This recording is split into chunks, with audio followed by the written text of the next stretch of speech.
Hello and welcome to this instalment of Talkin Trim. I'm Jonathon Skinner and today we're looking at the centre console for the Jaguar MK2 model. Also applicable to the Jaguar 240 and 340 models, as they're essentially the same as a Jaguar MK2 apart from the materials that they were made in. As standard from the factory, the MK2 commonly left with majority leather for the centre console, with a couple of pieces supplied in vinyl moquette and also some piping in there as well. Whereas the 240 and 340 models standardly left in vinyl Ambla spec, which is effectively the PVC plastic material. So bear that in mind. Obviously, we can cater to all requirements on that. We can actually offer a full leather option as well, which is an upgrade kit where we'd swap out any of the vinyl pieces for leather as well, although it's fairly minimal in the grand scheme of things compared to the original leather version of the kit, because there's not a huge amount of vinyl actually supplied anyway. So bear that in mind. But what we've got here is we have got a MK2 kit. So it is the majority leather kit. And then we've got some examples here. So we've got a couple of trimmed up examples that we're working on at the moment. And then we've got an original factory version for reference as well.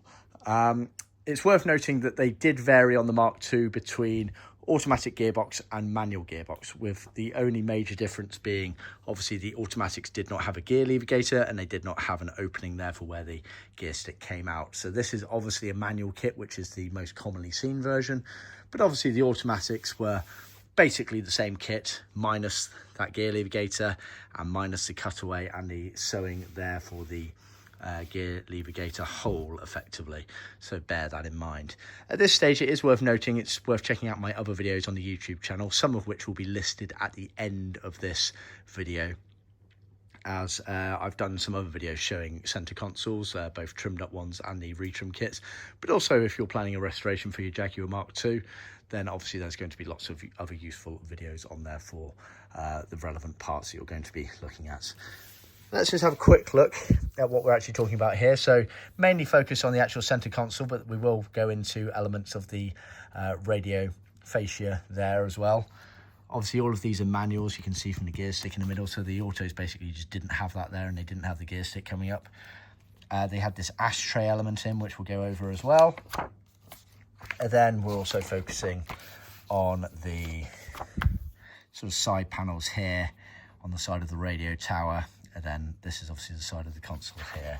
So I'll just plan to go over elements of the kit fairly individually as I can, and then we'll reference it to obviously the trimmed up versions we've got here. It's worth noting at this stage that the centre console retrim kit we sell as a kit, so everything sort of in this image at the moment here. So the materials pre-cut, some are sewn, some are skived down if they're leather effectively, and also some foam paddings as well. So that's sold as a kit, but it is included as standard in the trim kit. So if you are looking for a complete interior trim kit, the centre console kit is included in that. Then obviously, as an optional extra, if you want us to do any of the trimming work on your console, then we can do that as well, and that's always supplied as an optional extra. It's worth noting when it comes to materials, obviously we can effectively offer a three-tier approach, as I briefly outlined. So at one end of the scale, you've got the vinyl Ambla kit, which is effectively a 240 or a 340 version. Then at the other end of the scale, you've got the upgrade kit, which is a full leather kit, which means that basically everything would be made in leather, including the piping, but actually the moquette would stay in moquette as well. And piping, generally we would do this piping in leather, but actually majority of the time we recommend using leather cloth piping for those sort of side bits which are barely seen anyway, which I'll obviously go over in due course there. So there is an upgrade option for a full leather, but there's not a huge amount of difference in there. And then you've got the standard factory original kit, which is effectively we refer to it as leather faced, or a mix of leather and vinyl and moquette, which is what we're doing here, which is obviously the most popular option. When you come to do the sort of leather options, either the original one or the upgrade kit, we can offer two grain finishes of leather. We have effectively grained leather and we have smooth leather. This is obviously in black, whereas that's the PVC Ambla version there. It's actually worth noting this has actually been done in biscuit light tan, and it's a smooth finish. If I actually just move this over to where the red is there, you'll see the difference in the grain. So you can see on the red it has a grain texture to it, whereas the biscuit is smooth effectively, with a very light sort of pimple effect on it. So they're the options for the majority of the colours on that. We can offer grained or smooth, so do see our website for more details on that. Anyway, let's dive on in. So I'll get up onto the table here and go over the parts as succinctly as possible. So let's actually start with the majority of the retrim kit at the front here, and then we'll cross-reference it to the trimmed items here. So if I start at the very front here, we've effectively got the radio tower, which is obviously this part here. So you had the speaker element in it. So you get a couple of bits of leather pre-cut. So you get one main square, which is obviously for the main section there. And then you get this smaller piece here, which covers over the blanking plate, which some of them had on there. Actually, I can reference that on. There we are.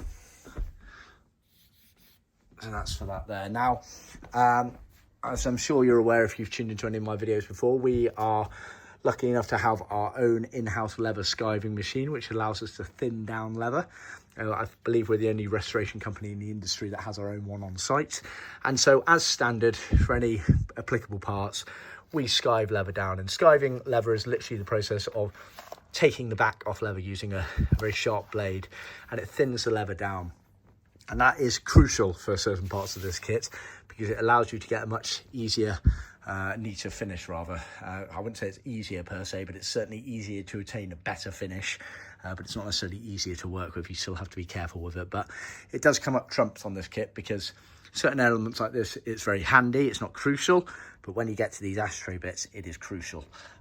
So bear that in mind. So effectively, you get two pieces of leather for retrimming that panel at the front there, which they are skived down as standard in our kit there. You also get two pieces of pre-cut leather cloth with a wide flange on them, leather cloth piping rather. And we do use leather cloth for our piping, not vinyl. A lot of other companies use vinyl out there for piping these small pieces here, which it's not particularly suitable because it's much thicker. So one, it gives a much more bulbous finish. It's harder to actually get into some of these gaps. It's quite a thin gap on there. But also leather cloth is a very robust material. The surface of it is very robust compared to vinyl in terms of when it's wrapped around such a tight area like that. If you wrap vinyl around a tight area like that, it does tend to snag very easily. So do bear that in mind. So we do our piping for those as standard in leather cloth where colours allow. Unfortunately, some colours are not available in leather cloth, but that is fairly rare, should we say, especially amongst the original colours. So just to reference what I've been talking about here, we've got semi-trimmed up one here. So you can see here, obviously the big piece is for the main fascia, then the small piece is for that cover plate there. We haven't attached the pipings onto this one yet. You can see the pipings are just there. Bear that in mind. So you get all of those pieces of material there. Then moving slightly to the left and right of it, let's talk about these tower side panels. So we're talking about these here. You get two pieces of leather, pre-cut, oversized, and they have foam padding on them as well. And they get trimmed to metal panels on there, and then they get this bit of piping is attached to the very bottom of it, and that piping then ends up running down underneath the console. If we're going to see a better image of that going under the console. Probably not, unfortunately.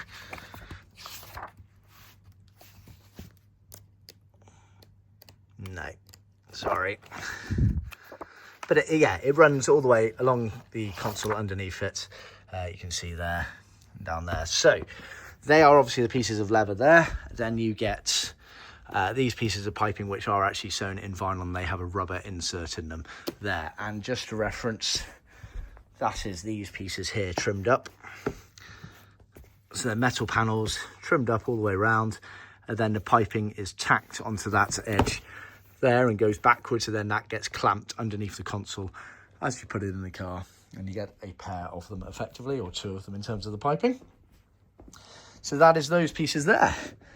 Now if we talk about the actual sides of the console, so these bits here along the sides, again, two pieces of leather cut to shape, slightly oversized to make it easier, and then you also get the foam padding as well, and then they're obviously trimmed onto the side of the console as you can see, there, etc.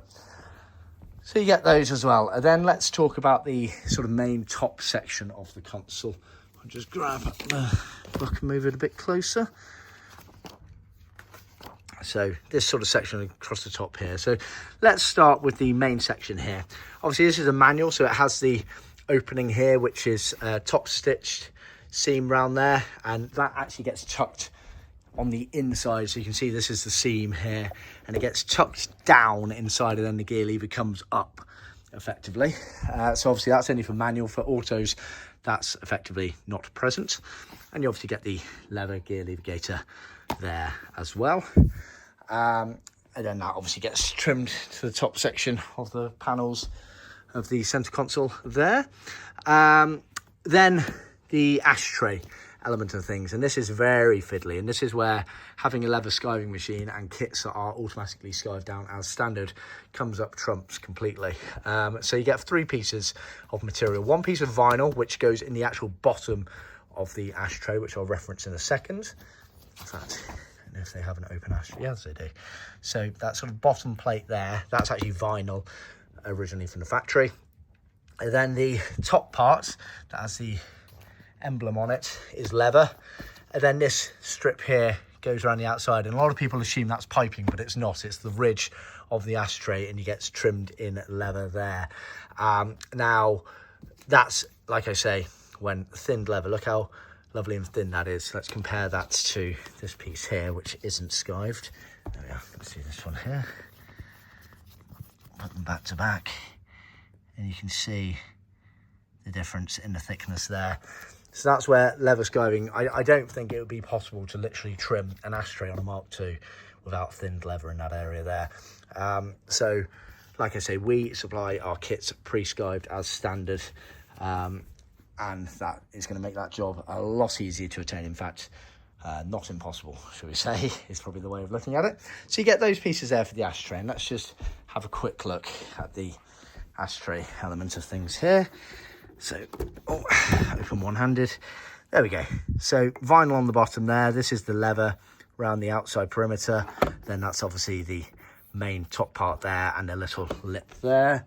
Same principle again on this one here and here. Now, you'll notice, I will touch on this in a second, originally the inside of the ashtray there is a black flocked material.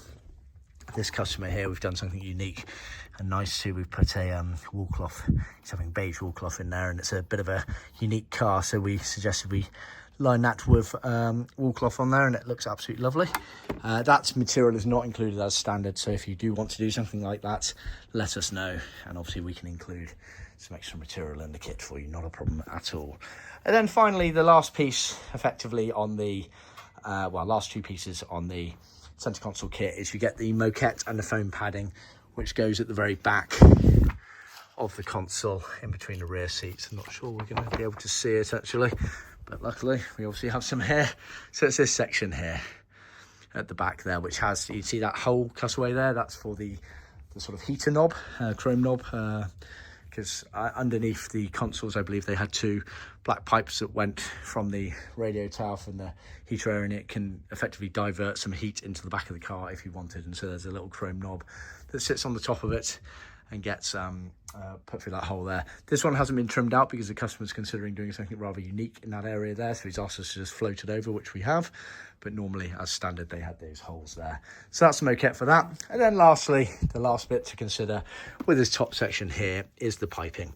Again, leather cloth as standard, and wide flange, and that's the piping that gets used to literally go round the circumference of the top section of the center console there. So that's the center console kit as we supply it as standard. Like I say, it's included in our trim kit already, so if you are getting a trim kit, then no need to worry about needing to buy anything extra for the center console. But we do sell the kit obviously individually as well if you're just looking to spruce up potentially the console. Now let's actually have a look at some of the trimmed elements of things. I'm not going to go into too much detail on this because I have done a dedicated video showing a trimmed Mark II center console, but I thought, seeing as we had 2 going through at the same time at various stages, that it might be quite nice to show a bit of the detail on it. So as you can see, this one's been done in Matador red grained leather.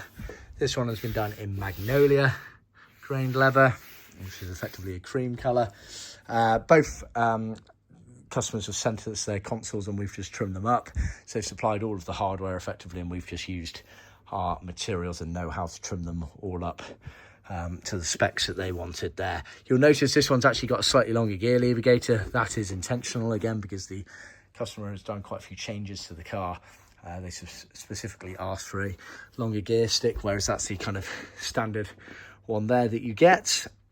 Obviously the ashtray there, you can see we've put this nice finish on the inside area, which is always an option there, but this is why skived down leather is crucial, because being able to get that open and closed the whole time with thick leather, when that and that are meeting one another, will be nigh on impossible with normal standard thickness leather. But yeah, lovely job, as you can see. Let's just turn this over here. So obviously this one's been reconditioned. You can see the hole there, which is where the heater knob thing goes. But yeah, all trimmed round. These are padded up sides, obviously. Very nice finish all the way around. And then obviously for original, it's a bit worse for wear, but this is an original one. I think it's actually out of the 240. Oh no, it is no, it is leather there, so it's LB Mark II. We've had this up in our stores for quite some time. Seen better days for sure, but you can see the accuracy to originality with these sorts of things, with the stitching going around there. The ashtray's semi-falling apart, or has fallen apart. But yeah, you can see the details that we sort of go to on these things. We always basically try to make our kits as close to original as possible, but then we try to make subtle improvements where possible, whilst keeping the original look intact. Obviously, these are the panels that I referenced earlier with the piping tacked onto the bottom edge there, and then that effectively, it's going to be hard to do one-handed. Let's put it on its side. That gets clamped under there, and then you can see the piping will just follow along the bottom of there and get clamped between the bottom of the console and the carpet.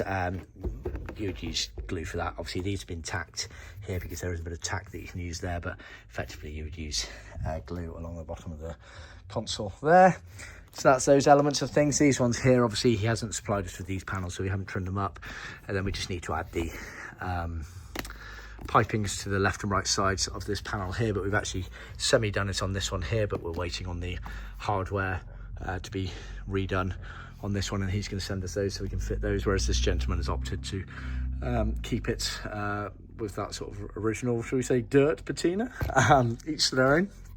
But yeah, so we like to work with our customers on these sorts of things. You know, some people want everything bright and sparkly and shiny, and other people like to keep a bit of originality to it all. So that's what we sort of cater for with these sorts of things.